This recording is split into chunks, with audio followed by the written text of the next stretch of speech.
Hi, my name is Eric G, and I'm going to talk about humility for a little bit. There's not too much to say about it. There's not too much to say about it. There's not that much. But basically, I've been doing Conquering Pride was the last one, or the last mood, feeling, emotion, whatever you want to call it.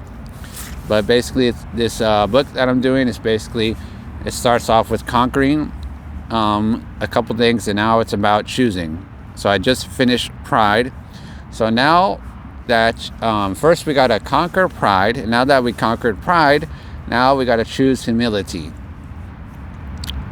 So the lie that keeps us from humility is, it is okay to express disapproval of others. So humility might make us think that we cannot express disapproval of others, but really we can. It's okay to show disapproval of others. Just because somebody has disapproval doesn't mean it's a bad thing. They just need to make sure that they don't make the same mistakes all the time. So humility. So what is humility? Humility is the foundation of our mind. It is what helps us for all moods and a way to stop the self-critic. So humility is a way to make sure that you stop your self-critic. The self-critic loves to criticize the actions of others. So we got to make sure that our self-critic does not criticize others. Like I said, it's good to have humility and to show and express disapproval of others, but it's a bad thing to not show humility and always criticize others for what they choose to say and do. Do you see with humility that every remark we have of someone else is really a criticism of something we don't like about ourselves? So if somebody has a criticism about you, then most likely it's a criticism about themselves, something that they don't like about themselves. So I like this saying, the world is a mirror image, or the world is a mirror image of your mind, only a perception of it inside and outside, always trying to match the reflections of each other. So when we see others loving, we are looking at our own loving nature. When we see others cruel, we are looking at our own cruelty. So how is the world a mirror image of your mind? Because what we perceive, the perception is, if we see loving, then we see loving in ourselves. So that's the perception that we have. Does your eyes see the reality, or just what your mind wants them to see? So does your eyes see the reality, or just what your mind wants them to see? Eyes are not like a video camera. They work in reverse. It is like a projector, and your eyes are the screen. Whatever your mind projects is what your eyes see. I'll read that again. Eyes are not like a video camera. They work in reverse. It is like a projector, and your eyes are the screen. Whatever your mind projects is what your eyes see.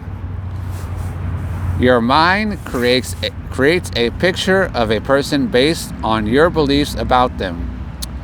So if you believe someone is cruel, your eyes will overlook any kind gestures.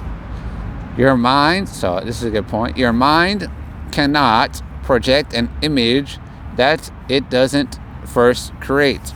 So our mind projects an image, but how can it project an image if it's not something that it didn't first create?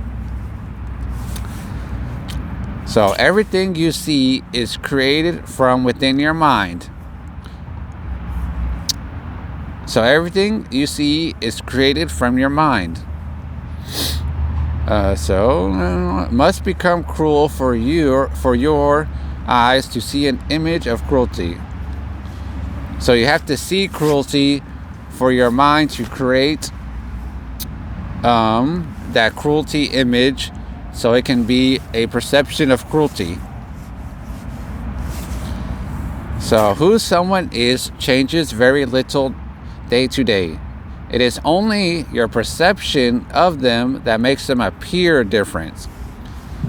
So people change very little day by day, and the perception of them makes them appear different. Not because the person has changed, made a drastic change. It's only because our perception of them makes us think that they appear different, but they really only change day by day.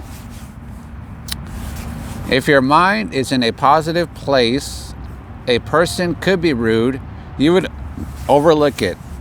If your mind is in a negative, just about anything this person did would annoy you. I guess that's the problem, or at least that's the problem with me. My mind is always probably negative, and I think the more negative it is, the more I get annoyed by anything. And that's true. When our minds are negative, whatever people do are going to annoy you no matter what. But our mind should be in that positive place. So if they seem rude once in a while, we can overlook it and know that's not who they really are. They're just being rude sometimes. But our mind, because it's in a positive place, can know that. So your criticisms are your freedom. When you notice yourself mentally criticizing someone for acting mean, you regain your happiness in recognizing that your mind has become ugly. So we have to notice in our mind that when we criticize somebody, we need to know that our mind is becoming ugly because we're criticizing. And then the only thing you are criticizing is your mind. Your mind needs to stop complaining and focus on restoring itself instead. And I like this. Happiness is not about other people. It is in your control. It is in your control. Because to make a decision by your choice of perception. So to make a decision by your choice of perception. So basically an example, that person is a jerk, I'm being a jerk. So if somebody be's a jerk, maybe you're going to be a jerk in return, but we shouldn't be like that. So turn the criticism around in your favor to see how your mind has become the exact thing you are criticizing. Stop focusing on other people and improve your thinking and behavior to be the better person. So do you want to be the better person? So basically, that person is acting like a jerk. Do you want to be a jerk also? Or maybe that person is acting like a jerk and you have the chance to think different so you can be a better person. And then end of suffering. So recognize you cannot be happy when you criticize others at the same time. So if you want to be happy, then stop criticizing others. It takes humility to recognize that all the advice you have for someone is just advice for yourself. So maybe we give advice, but it's really advice that we should be giving ourselves.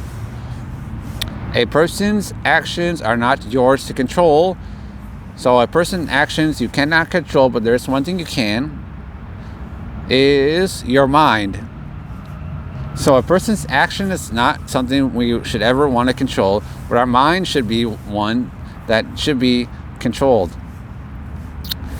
So when a person, so last points here, like I said, this is much shorter than the last one. When a person does something wrong to another person, they will keep resentment for the rest of their life and never be free to make a commitment. Make your perception evolve. So the last point here. The person you are criticizing is not the problem. The only problem is you. Read that again. The person you are criticizing is not the problem. The only problem is you. So that's humility. And we should definitely not hold on to resentment. That's a bad thing, because it can stay with us for the rest of our lives. is when somebody does wrong to another person, sometimes they will keep resentment and never be free to make a commitment. But that's about it. And God is good. And remember, the lie that keeps us from humility is it is okay to express disapproval of others. So remember, you can show disapproval of others, but don't be criticizing them about what they're doing. But be humble about it. Show humility, not criticize. When somebody does something that you don't like, or say, or whatever they do. And God is good all the time, and I'm out.